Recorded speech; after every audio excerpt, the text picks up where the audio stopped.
కోరుతున్నాం. జిల్లా ఉపాధ్యక్షులు కోటూరు భాస్కర్ గారిని వేదిక మీదకి రావాల్సిందిగా కోరుతున్నాం.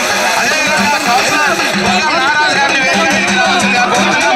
అదేవిధంగా కోటూరు భాస్కర్ గారిని వేదిక మీదకి రావాల్సిందిగా కోరుతున్నాం. అదేవిధంగా చెన్నారెడ్డి కమలాకర్ రావు గారిని వేదిక మీదకి రావాల్సిందిగా కోరుతున్నాం. అదే రకంగా state council member Garipelli Prabhakar గారిని, జిల్లా అధికార ప్రతినిధులు ఎవరున్నా కానీ వేదిక మీదకి రావాల్సిందిగా కోరుతున్నాం. మండల అధ్యక్షులు తంగల్పల్లి మండలం కానీ గంభీరాపేట మండల అధ్యక్షులు వీర్నపల్లి వారి కేటాయించిన వేదిక పైన వారికి కేటాయించిన సీట్లలో కూర్చోవలసి.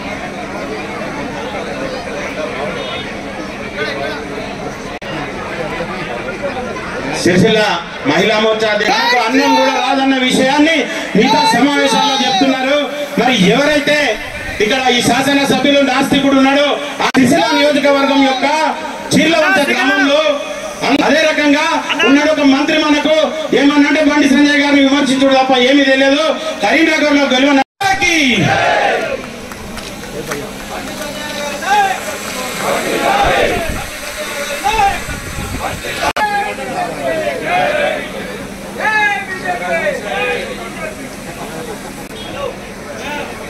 ఈ